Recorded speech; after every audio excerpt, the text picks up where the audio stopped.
Well, it's official now. Galaxy Quest is still the best Star Trek movie. Um, this was genuinely unbearable to sit through. This was a heaping pile of garbage. Anyway, uh, let's start with positives. You go first. What was good about this movie? Oh, you started out with how bad the movie was, but I don't think you did. You say the name of the movie Oh, that we just watched? oh. Well, I said Star Trek. People should know it's the new Star Trek movie on Paramount Plus, Section 31. Yes. Yeah. So, I mean, I agree. It was not very good. It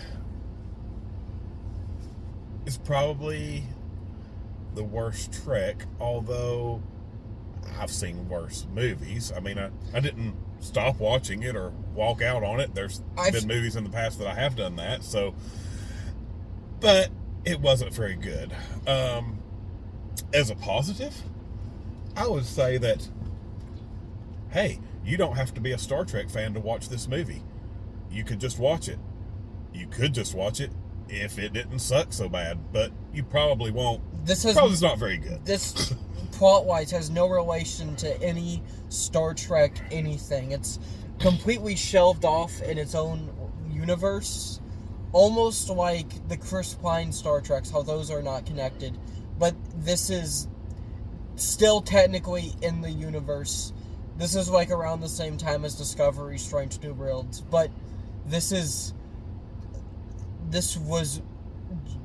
really sucked. But in terms of positives, I will say that for a streaming movie, it looked pretty theatrical visually. Yeah, I can agree with that. Will read me into a negative I have with it, which is this was supposed to be released in theaters, I think. And then they looked at how bad it was and dumped it on Paramount Plus with all the Star Trek shows that are airing right now. Yeah, and one thing that we both said is basically, what if you took Suicide Squad and made it into Star Trek themed, but not very good? Yeah, but a suicide not taking from the good Suicide Squad movie either, taking from the one from 2016. This isn't taking from this is the Suicide Squad movie that has suicide in the title, yet does not feature any blood, gore, or barely even any swearing. You know? Yeah, the jokes that they tried to place into the movie just didn't land. Oh, it had one of the worst back and forths ever. Godspeed? Oh, did you say Godspeed? No. No, I said Godspeed. What? No, it was is it God's End or God's Send? God's End or God's... That was the back and forth. What? But, yeah. Oh, my God. Not very... Yeah, that was their attempt at humor, and that just didn't land. The only bright spot for me with the movie Borderlands, which is relevant because that's also kind of in the vein of this and being a Suicide Squad / Guardians of the Galaxy ripoff, was the humor. I thought Borderlands had some jokes in it that worked, and if you were to take out the jokes in that movie would have felt like this. So this movie is that without any of the humor that made that movie somewhat passable. So this is just a horrible train wreck. And when Jamie Lee Curtis shows up at the end of this movie, spoiler alert, Jamie Lee Curtis shows up at the end of this movie, it came full circle because I had just been thinking about Borderlands the entire way through this entire movie. So it felt, full circle. We have one of the... She's in both of these. She needs to fire her agent after these 2 movies in a row. One thing I thought about, and I had mentioned to you after the movie, was, so you've got Section 31, which is, for those of you that don't know, it's supposed to be a rogue organization of Starfleet that does their dirty work. Starfleet can't get their hands dirty, so you've got this supposedly organization that doesn't exist officially, that takes care of the dirty work, and that's Section 31. With something like that, you would think there would, with it barely being touched on in any other Star Trek, other than mentioned a few times, maybe in some other Star Treks, you've got a wide open storyline that you could have done pretty much anything that you wanted to do. And then instead of coming up with something good, you've got this blank canvas to come up with something good. You came up with garbage. It could have been better. Yeah, I feel like they looked at all those things, like the Star Trek universe as a whole, and said, what already exists that could be similar enough to Suicide Squad, to be fair, that is the Section 31. So then that's how this got greenlit.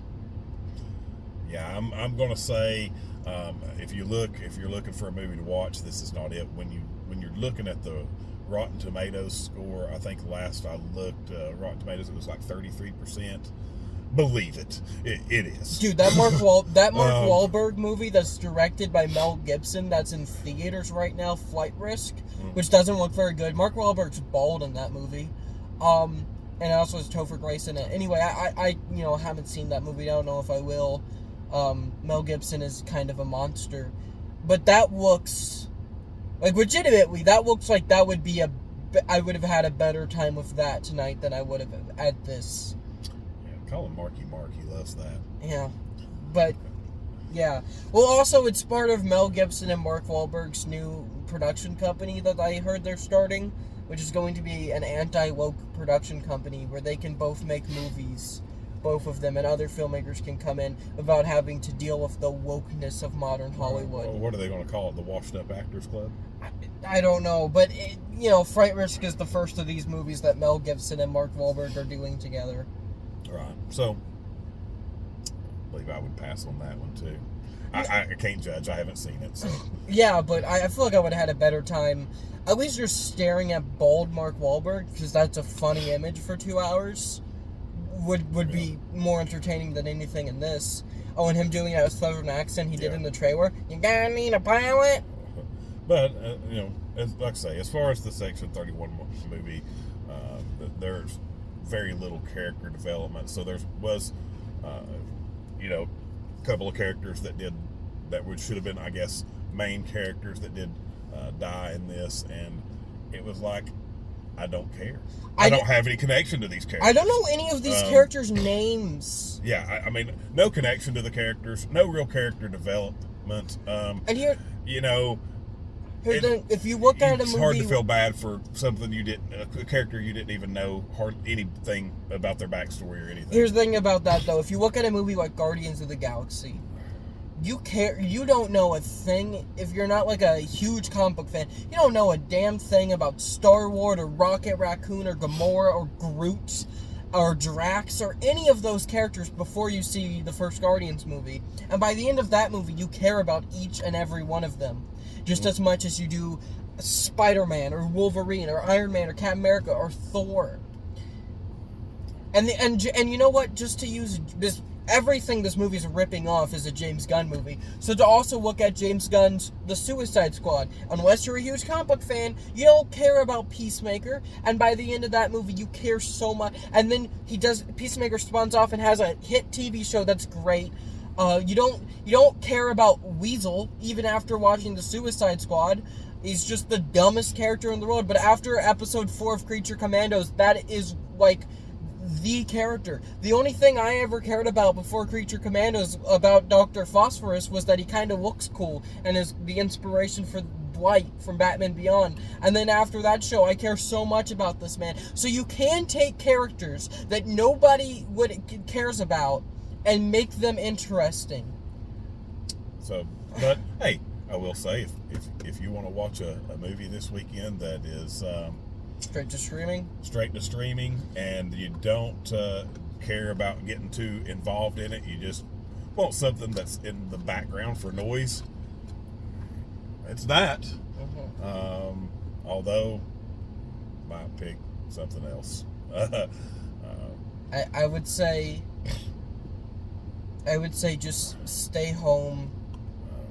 Don't stay home, but don't watch it. Pirate something that's in theaters right now. just I don't know, watch Friends reruns. Do something more productive. I would say watch reruns of Next Generation. Do something that you'll enjoy. I would say if you're itching for some Star Trek here in the near future, they just wrapped up with the last season of Lower Decks, and a new season of Strange New Worlds is coming very, very soon. So that's coming. So maybe skip this and go for one of those instead. Yeah. If you haven't seen any of those shows, watch every episode of them in one sitting. Yeah. Hey, binge some Next Generation, guys. Some Deep Space Nine. Anything. If you've got a thirst for some Trek, heck, watch Star Trek else. 5. Watch Star Trek 5. Yeah. Watch the motion picture again. Yeah, and that's the big joke. Now, of course, one interesting thing about this is, if you think about it, this is the only Star Trek movie that does not feature the Starship Enterprise.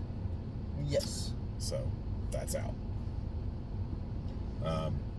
This is also the first Star Trek movie to not feel like a Star Trek movie. To instead feel like it had the Star Trek name put onto it to attract more people to it. I mean, I don't necessarily think that doing a Section 31 movie was a bad idea. I think it was a good idea. I think that this is simply a bad movie. They could have done better with something like this, and it just wasn't good. I disagree. And you disagree that it wasn't good, or you disagree that you don't think it was a good idea? This could have been good. Yeah. Like, just to bring up James Gunn again, it could have been good.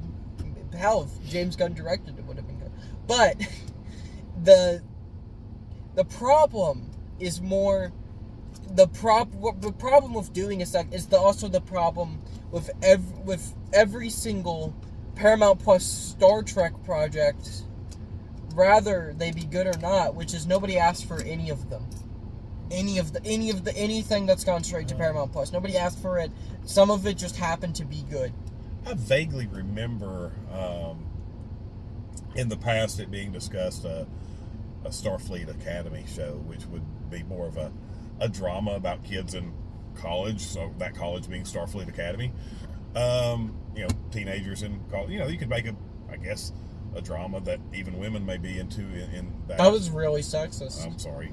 Women watch dramas. I'm sorry. You could have said just. Okay. Well, let's move forward. Could have made you. All you needed to say was you could have made Mean Girls in the Star Trek universe. Okay. Well, whatever. And also, Mean Girls is great and a masterpiece. So, but you could have, and I do remember talking about, and I do remember. People, especially Trekkers, being excited about something like that. Hey, it's a good idea, Starfleet Academy. And instead, we got this. So again, could have been better. And you're also Star Trek fans are also the same people that were excited for Star Trek 5 in the 90s. So. I'm excited for every one of them, but yeah. It's hit and miss. It's hit and miss, but this one is a far miss. It's not even. It didn't even. Not only did it not hit the target, it didn't even hit the board. So, what grade would you give this? A+ to F-? I don't think there's such a thing as F-. Well, failing's about as low as there it gets, is, right? There is for my rules. Okay. Because I gave that Jack Black movie an F+. So okay. Well, I'm going to give it a D- because I was actually able to sit through it and watch it, so I don't want to fail it completely, but I'm going to give it a D-. Do something else with your time. I'm going to give this a D. Okay. So what keeps it from being a failing movie to you? I don't know. It just I feel like I would be the biggest loser on the planet if I was like, Star Trek is one of the worst movies ever made. It's like, watch more movies then. You fucking nerd. Watch more movies. Okay, like when people like lose their minds over a Marvel movie sucking, or a DC movie sucking, or a Star Wars movie sucking, or a Star Trek movie sucking like really bad. It's like you clearly don't watch that many movies. But like looking at it, this still was really bad. So I would it's a D. Okay. Yeah. All right. Well, I guess that sums up our review. Uh-huh. All right. Well, guys, I guess that's it for Hayden and I tonight.